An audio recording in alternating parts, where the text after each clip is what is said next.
श्री गणेशाय नमः। श्रीहरि संक्षिप्त ब्रह्मपुराण। त्वमेव माता च पिता त्वमेव त्वमेव बन्धुश्च सखा त्वमेव त्वमेव विद्या द्रविणं त्वमेव त्वमेव सर्वं मम देव देव त्वमेव सर्वं मम देव देव त्वमेव सर्वं मम वासुदेव। श्री ब्रह्म पुराण भाग 33वां। मत्स्य माधव की महिमा, समुद्र में मार्जन आदि की विधि, अष्टाक्षर मंत्र की महत्ता, स्नान, तर्पण विधि तथा भगवान की पूजा का वर्णन। ब्रह्मा जी कहते हैं, श्वेत माधव का दर्शन करके उनके समीप ही मत्स्य माधव का दर्शन करें, जो भगवान के पहले एकार्णव के जल में मत्स्य रूप धारण करके वेदों का उद्धार करने के लिए रसातल में स्थित थे। वे ही मत्स्य माधव कहलाते हैं। वे भगवान के आदि अवतार हैं। पहले पृथ्वी का चिंतन करके उस पर प्रतिष्ठित हुए भगवान को प्रणाम करें। ऐसा करने से मनुष्य सब पापों से मुक्त हो जाता है और उस वैकुंठ धाम में जाता है, जहाँ साक्षात भगवान श्री हरि विराजमान रहते हैं। मुनिवरों, इस प्रकार मैंने मत्स्य माधव के महात्म्य का वर्णन किया।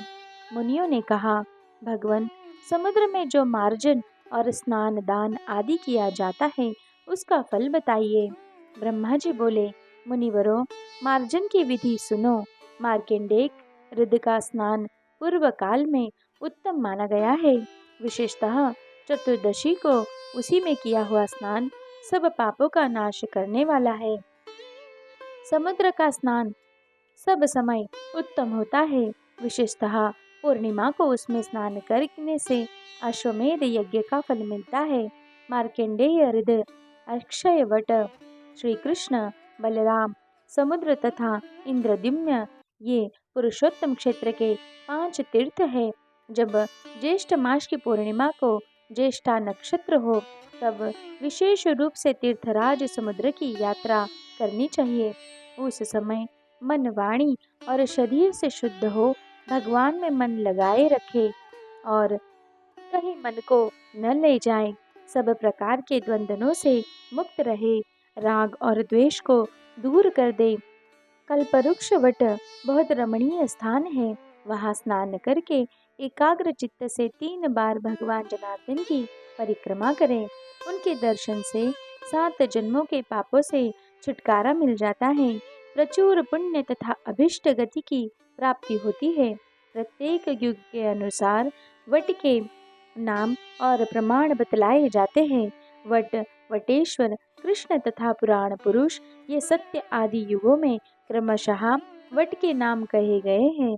सत्य युग में वट का विस्तार 1 योजन, त्रेता में 5 योजन, द्वापर में आधा योजन और कलयुग में चौथाई योजन का माना गया है। पहले बताए हुए मंत्र से वट को नमस्कार करके वहाँ 300 धनुष की दूरी पर दक्षिणी दिशा की ओर जाएं। वहाँ भगवान विष्णु का दर्शन होता है। उसे मनोरम स्वर्ग द्वार कहते हैं। वहाँ समुद्र के जल से आकृष्ट सर्वगुण संपन्न काष्ठ है। उसे प्रणाम करके पूजन करने पर मनुष्य संपूर्ण रोगों तथा पापग्रह आदि की पीड़ा से मुक्त हो जाता है। स्वर्ग द्वार से समुद्र पर जाकर आचमन करे तथा पवित्र भाव से भगवान नारायण का ध्यान करके उनके अष्टाक्षर मंत्र से अंगन्यास और करन्यास करे। मन को बुलावे में डालने वाले अन्य बहुत सी मंत्रों की क्या आवश्यकता है। ओम नमो नारायणाय, यह अष्टाक्षर मंत्र ही सब मनोरथों को सिद्ध करने वाला है। नर से प्रकट होने के कारण जल को नार कहते हैं। वह पूर्व काल में भगवान विष्णु अयन निवास स्थान रहा है, इसलिए उन्हें नारायण कहते हैं। समस्त वेदों का तात्पर्य भगवान नारायण में ही है। संपूर्ण द्विज नारायण की ही उपासना में तत्पर रहते हैं। यज्ञों और क्रियाओं की समाप्ति भी नारायण में ही है। पृथ्वी नारायण परक है, जल नारायण परक है, अग्नि नारायण परक है और आकाश भी नारायण परक है। वायु और मन के आश्रय भी नारायण ही है। अहंकार और बुद्धि दोनों नारायण स्वरूप है। भूत वर्तमान तथा आने वाले सभी जीव स्थूल और सूक्ष्म सब कुछ नारायण स्वरूप ही है। शब्द आदि विषय, श्रवण आदि इंद्रिया, प्रकृति और पुरुष सभी नारायण स्वरूप ही है। जल, स्थल, पाताल, स्वर्गलोक, आकाश तथा पर्वत, इन सबको व्याप्त करके भगवान नारायण स्थित है। अधिक कहने की क्या आवश्यकता। ब्रह्मा आदि से लेकर तृण पर्यंत समस्त चराचर जगत नारायण स्वरूप है। ब्राह्मणों में नारायण से बढ़कर यहाँ कुछ भी नहीं देखता। यह दृश्य अदृश्य चर अचर सब उन्हीं के द्वारा व्याप्त है। जल भगवान विष्णु का घर है और विष्णु ही जल के स्वामी हैं। अतः जल में सर्वदा पापहारी नारायण का स्मरण करना चाहिए। विशेषतः स्नान के समय जल में उपस्थित हो पवित्र भाव से नारायण का ध्यान करे और हाथ तथा शरीर में नामाक्षर का न्यास करे। ओंकार और नकार का दोनों हाथों से अंगूठे में तथा शेष अक्षरों का तर्जनी आदि के क्रम से करतल और कर पृष्ठों तक न्यास करें। ओमकार का बाएं और नकार का दाएं चरण में न्यास करें। कटी के बाएं भाग में मों का और दाएं भाग में ना का न्यास करें। रा का नाभि देश में, य का बाई भुजा में, णा का दाहिनी भुजा में और य का मस्तक पर न्यास करें। नीचे ऊपर हृदय में, पार्श्व भाग में, पीठ की ओर तथा अग्रभाग में श्री नारायण का ध्यान करके विद्वान पुरुष कवच का पाठ आरंभ करे। पूर्व में गोविंद, दक्षिण में मधुसूदन, पश्चिम की ओर श्रीधर, उत्तर में केशव, अग्निकोण में विष्णु, नैऋत्य में अविनाशी माधव, वायव्य में ऋषिकेश, ईशान में वामन, नीचे वाराह और ऊपर भगवान त्रिविक्रम मेरी रक्षा करे। इस प्रकार कवच का पाठ करके निम्नलिखित मंत्रों का उच्चारण करें। नाथ, आप अग्नि हैं, मनुष्य आदि सब जीवों के वीर्य का आधान और काम का दीपन करने वाले हैं। संपूर्ण भूतों में प्रधान हैं तथा जीवों के अविनाशी प्रभु हैं। समुद्र, आप अमृत की उत्पत्ति के स्थान तथा देवताओं की योनि हैं। तीर्थराज, आप मेरे सब पाप हर ले, आपको नमस्कार है। इस प्रकार विधिवत उच्चारण करके स्नान करना चाहिए, अन्यथा वह स्नान उत्तम नहीं माना जाता। वैदिक मंत्र से अभिषेक और मार्जन करके जल में डुबकी लगा 3 बार अघमर्षण मंत्र का जप करें। जैसे अश्वमेध यज्ञ सब पापों को दूर करने वाला है, वैसे ही अघमर्षण सूत्र सब पापों का नाशक है। स्नान के पश्चात जल से निकलकर 2 निर्मल वस्त्र धारण करें। फिर प्राणायाम, आचमन एवं संध्योपासन करके ऊपर की ओर फूल और जल डालकर सूर्योपस्थान करें। उस समय अपनी दोनों भुजाएं ऊपर की ओर उठाए रखें। तदनंतर गायत्री मंत्र का 108 बार जप करें। गायत्री के अतिरिक्त सूर्य देवता संबंधी अन्य मंत्रों का भी एकाग्र चित्त से खड़ा होकर जप करें। फिर सूर्य की प्रदक्षिणा और उन्हें नमस्कार करके पूर्वाभिमुख होकर बैठकर स्वाध्याय करें। उसके बाद देवता और ऋषियों का तर्पण करके दिव्य मनुष्य और पितरों का भी तर्पण करें। मंत्रवेत्ता पुरुषों को चाहिए कि चित्त को एकाग्र करके तिल मिश्रित जल के द्वारा नाम गोत्रोच्चारण पूर्वक पितरों की तृप्ति करें। पहले देवताओं का तर्पण करने के पश्चात ही द्विज पितरों के तर्पण का अधिकारी होता है। श्राद्ध और हवन के समय एक हाथ से सब वस्तुएं अर्पित करें, परंतु तर्पण में दोनों हाथों का उपयोग करना चाहिए। यही सदा की विधि है। बाएं और दाएं हाथ की सम्मिलित अंजलि से नाम गोत्र के साथ तृप्यताम बोलकर मौन भाव से जल दे। अपने अंग में स्थित तिल के द्वारा देवताओं और पितरों का तर्पण न करे। वैसे तिल के साथ ही दिया हुआ जल रुधिर के तुल्य होता है। उसे देने वाला पाप का भागी होता है। मुनिवरों, यदि दाता जल में स्थित होकर पृथ्वी पर जल दे तो वह व्यर्थ होता है, किसी के पास नहीं पहुंचता। जो मनुष्य जल में खड़ा होकर जल में जल देता है, उसका दिया हुआ जल भी पितरों को नहीं मिलता, व्यर्थ जाता है। अतः जल में कदापि पितरों को जल न दे, बल्कि वहां से निकलकर पवित्र देश में जल द्वारा तर्पण करना चाहिए। न जल में, न पात्र में, न कुपित होकर और न एक हाथ से ही जल दे।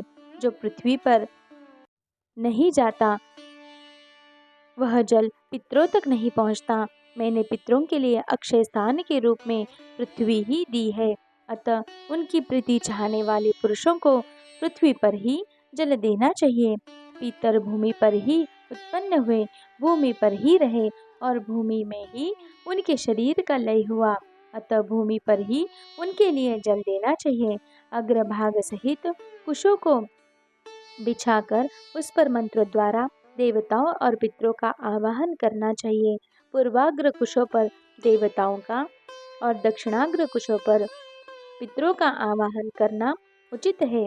देवताओं और अन्य पितरों का तर्पण करने के पश्चात मौन भाव से आचमन करके समुद्र के तट पर एक हाथ का चकोर मंडल बनाए, उसमें 4 दरवाजे रहे। उसके भीतर कर्णिका सहित अष्टदल कमल की आकृति बनाए। इस प्रकार मंडल बनाकर उसमें अष्टाक्षर मंत्र की विधि से अजन्मा नारायण भगवान श्री हरि का पूजन करें। अब शरीर शुद्धि की उत्तम विधि बतलाता हूँ। चत्र रेखा सहित आकार का हृदय में ध्यान करे। वह 3 शिखाओं सहित प्रज्वलित हो, पापों का दाह करता है और सब पापों का नाश करने वाला है। ऐसी भावना करके मस्तक में रा का चिंतन करना चाहिए। वह चंद्रमंडल में मध्य में स्थित और शुक्ल वर्ण का है तथा अमृत की वर्षा करके पृथ्वी को अल्पवित कर रहा है। इस प्रकार चिंतन करने से आप धुल जाते और साधक का शरीर दिव्य हो जाता है। तदनंतर अपने बाएं पैर से आरंभ करके क्रमशः सब अंगों में अष्टाक्षर मंत्र का न्यास करे। वैष्णव पंचांग न्यास तथा चतुर्विह न्यास भी करे। साधक को मूल मंत्र के द्वारा कर शुद्धि भी करनी चाहिए। इसकी विधि यो है, दोनों हाथों में 8 उंगलियों में अंगूठे द्वारा एक एक अक्षर का न्यास करना चाहिए। पहले बाएं हाथ में, फिर दाएं हाथ में। ओंकार सहित शुक्ल वर्णा पृथ्वी का बाएं पैर में न्यास करे। नकार का वर्ण शाम और देवता शंभु है, उसका न्यास दक्षिण पैर में है। मोकार को काल स्वरूप माना गया है, इसका न्यास कटी के वाम भाग में होता है। नकार सर्व बीज स्वरूप है, उसकी स्थिति कटी के दक्षिण भाग में है। राकार तेज का स्वरूप बताया गया है, उसका स्थान नाभि प्रदेश में होता है। यकार का देवता वायु है, उसका न्यास बाएं कंधे में है। अणाकार को सर्वव्यापी समझना चाहिए, उसकी स्थिति दाएं कंधे में है। यकार की स्थिति सिर में है, जहाँ संपूर्ण लोक प्रतिष्ठित है। तात्पर्य यही कि यकार का न्यास मस्तक में करना चाहिए। वैष्णव पंचांग न्यास इस प्रकार अपने आत्मा का चतुर्व्यूह रूप से चिंतन करके कार्य आरंभ करे। मेरे आगे भगवान विष्णु और मेरे पीछे केशव है। दक्षिण भाग में गोविंद और वाम भाग में मधुसूदन है। ऊपर वैकुंठ और नीचे वाराह है। बीच की संपूर्ण दिशाओं में माधव है। चलते, खड़े होते, जागते अथवा सोते समय भगवान नृसिंह मेरी रक्षा करते हैं। मैं वासुदेव स्वरूप हूँ। इस प्रकार विष्णुमय होकर पूजन आरंभ करे। अपने शरीर की भांति भगवान के विग्रह में भी संपूर्ण तत्वों का न्यास करे। प्रणव का उच्चारण करके शरीर पर जल की छींटें दे। ओम फट का उच्चारण सब विघ्नों का निवारण करने वाला और शुभ माना गया है। वहाँ सूर्य, चंद्रमा, अग्नि, वायु और आकाश मंडल का चिंतन करें। कमल के मध्य भाग में विष्णु का न्यास करें। फिर हृदय में ज्योति स्वरूप ओमकार का चिंतन करके कमल की कर्णिका में ज्योति स्वरूप सनातन विष्णु की स्थापना करें। फिर क्रमशः प्रत्येक दल में अष्टाक्षर मंत्र के एक एक अक्षर का न्यास करें। एक एक अक्षर के द्वारा तथा समस्त मंत्र के द्वारा भी पूजन करना अत्यंत उत्तम माना गया है। सनातन परमात्मा विष्णु का द्वादशाक्षर मंत्र से पूजन करें। इसके बाद भगवान का पहले हृदय में ध्यान करके बाहर कर्णिका में भी उनकी भावना करें। उनके ध्यान का स्वरूप इस प्रकार है। भगवान की 4 भुजाएं हैं, वे महान सत्वमय हैं। कोटि कोटि सूर्य के समान उनके श्रीअंगों की प्रभा है और वे महायोग स्वरूप, ज्योतिर्स्वरूप एवं सनातन है। इसके बाद मन ही मन भगवान का स्मरण करते हुए मंत्रोच्चारण पूर्वक उनका आवाहन आदि करें। मीन, वाराह, नृसिंह एवं वामन अवतारधारी वरदायक देवता भगवान श्री हरि नारायण मेरे सम्मुख पधारे। सच्चिदानंद स्वरूप श्री नारायण को बार बार नमस्कार है। यहाँ कमल की कर्णिका में सुंदर पीठ पर कमल का आसन बिछा हुआ है। मधुसूदन, सब प्राणियों का हित करने के लिए आप इस धरती पर विराजमान हो। सच्चिदानंद स्वरूप श्री नारायण को बारंबार नमस्कार है। त्रिभुवन पतियों के भी पति, देवताओं के भी देवता, इंद्रियों के स्वामी भगवान विष्णु को नमस्कार है। सच्चिदानंद स्वरूप श्री नारायण को बारंबार नमस्कार है।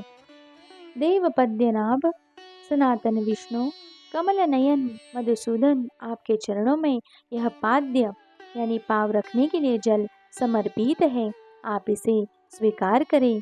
सच्चिदानंद स्वरूप श्री नारायण को बार बार नमस्कार है। महादेव, पुरुषोत्तम ब्रह्मा आदि देवताओं ने आपके लिए जिसकी व्यवस्था की है, वही मधुपर्क मैं भी भक्तिपूर्वक आपको निवेदन करता हूँ, कृपया स्वीकार करें। सच्चिदानंद स्वरूप श्री नारायण को बारंबार नमस्कार है। भगवान, मैंने गंगा जी का स्वच्छ जल, जो सब पापों को दूर करने वाला तथा कल्याणमय है, आचमन के लिए भक्तिपूर्वक आपको अर्पित किया है, कृपया ग्रहण कीजिए। सच्चिदानंद स्वरूप श्री नारायण को नमस्कार है। लोकेश्वर, आप ही जल, पृथ्वी तथा अग्नि और वायु रूप है। मैं जीवन रूप जल के द्वारा आपको स्नान कराता हूँ। सच्चिदानंद स्वरूप श्री नारायण को नमस्कार है। देव तत्व समायुक्त यज्ञ वर्ण समवीत केशव, मैं सुनहरे रंग के 2 वस्त्र आपकी सेवा में समर्पित करता हूँ। सच्चिदानंद स्वरूप श्री नारायण को नमस्कार है। केशव, मुझे आपके शरीर और चेष्टा का ज्ञान नहीं है। मैंने जो यह गंध, रोली, चंदन आदि निवेदन किया है, इसे लेकर अपने अंग में लगा ले। सच्चिदानंद स्वरूप श्री नारायण को बारंबार नमस्कार है। भगवान, ब्रह्मा जी ने ऋक, यजु और सामदेव के मंत्रों से जिसको त्रिवृत त्रिगुण बनाया है, वह सावित्री ग्रंथि से युक्त यज्ञोपवीत मैं आपकी सेवा में अर्पित करता हूँ। सच्चिदानंद स्वरूप श्री नारायण को बारंबार नमस्कार है। अग्नि और सूर्य के समान प्रभाव वाले दिव्य रत्न विभूषित माधव इन अलंकारों को धारण करके आपके श्री अंग सुशोभित है। सच्चिदानंद स्वरूप श्री नारायण को बारंबार नमस्कार है। ओम नमः यह अष्टाक्षर मंत्र के प्रत्येक अक्षर के साथ लगाकर पृथक पृथक पूजा करें अथवा समस्त मूल मंत्र का एक ही साथ उच्चारण करके पूजन करें। भगवान, यह धूप सुगंध द्रव्यों से मिश्रित वनस्पति का दिव्य रस है, अतएव अत्यंत सुगंधित है। मैंने भक्ति पूर्वक इसे आपकी सेवा में अर्पित किया है, आप इसे स्वीकार करें। सच्चिदानंद स्वरूप श्री नारायण को बारंबार नमस्कार है। देव, आप ही सूर्य और चंद्रमा की, बिजली और अग्नि तथा ग्रहों और नक्षत्रों की ज्योति है। यह दीप ग्रहण कीजिए।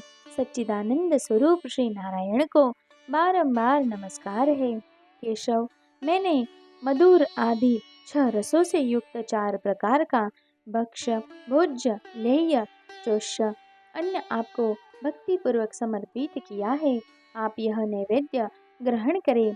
सच्चिदानंद स्वरूप श्री नारायण को बारंबार नमस्कार है। पूर्वोक्त अष्टदल कमल के पूर्व दल में वासुदेव का, दक्षिण दल में संकर्षण का, पश्चिम दल में प्रद्युम्न का, उत्तर दल में अनिरुद्ध का, अग्नि कोण वाले दल में वाराह का, नैऋत्य कोण में नरसिंह का, वायव्य कोण में माधव का तथा ईशान में भगवान त्रिविक्रम का न्यास करे। फिर अष्टाक्षर देव के सम्मुख गरुड़ की स्थापना करे। भगवान के वाम भाग में चक्र और दक्षिण भाग में शंख की स्थापना करे। इसी प्रकार उनके दक्षिण भाग में महागदा कौमोद की और वाम भाग में सांख्य नामक धनुष्य को स्थापित करे। दक्षिण भाग में दो दिव्य तर्कस और वाम भाग में खड़ग का न्यास करे। दक्षिण भाग में श्री देवी और वाम भाग में पुष्टि देवी की स्थापना करे। भगवान के सामने वनमाला, श्रीवत्स और कौस्तुभ रखे। फिर पूर्व आदि दिशाओं में हृदय आदि का न्यास करे। कोण में देव देव विष्णु के अस्त्र का न्यास करे। पूर्व आदि 8 दिशाओं में तथा ऊपर और नीचे तांत्रिक मंत्रों से क्रमशः इंद्र, अग्नि, यम, निवृत्ति, वरुण, वायु, कुबेर, ईशान, अनंत तथा ब्रह्मा जी का पूजन करे। इस प्रकार मंडल में स्थित देवेश्वर जनार्दन का पूजन करके मनुष्य निश्चय ही मनोवांछित भोगों को प्राप्त करता है। इसी विधि से पूजित मंडलस्थ भगवान का, जनार्दन का जो दर्शन करता है वह भी अविनाशी विष्णु में प्रवेश करता है। जिसने उपर्युक्त विधि से एक बार भी श्री केशव का पूजन किया है वह जन्म, मृत्यु और जरा अवस्था को लांघ कर भगवान विष्णु के पद को प्राप्त होता है। नमः सहित ओंकार जिसके आदि में और नमः जिसके अंत में है वह ओम नमो नारायणाय नमः, यह तेजस्वी मंत्र संपूर्ण तत्वों का मंत्र कहलाता है। इसी विधि से प्रत्येक को गंध, पुष्प आदि वस्तुएं क्रमशः निवेदन करनी चाहिए। इसी तरह क्रमशः 8 मुद्राएं बांध कर दिखाए। फिर मंत्रवेत्ता पुरुष ओम नमो नारायणाय इस मूल मंत्र का 108 बार, 28 अथवा 8 बार जप करे। किसी कामना के लिए जप करना हो तो उसके लिए शास्त्र में जितना बताया गया हो उतनी संख्या में जप करे अथवा निष्काम भाव से जितना हो सके उतना एकाग्र चित्त से जप करे। पद्य, शंख, श्रीवत्स, गदा, गरुड़, चक्र, खड्ग और धनुष्य ये 8 मुद्राएं बतलाई गई है। लोग शास्त्रोक्त मंत्र द्वारा श्री हरि की पूजा का विधान न जानते हो वे ओम नमो नारायणाय इस मूल मंत्र से ही सदा भगवान अच्युत का पूजन करें। बोलो भक्तवत्सल भगवान की जय।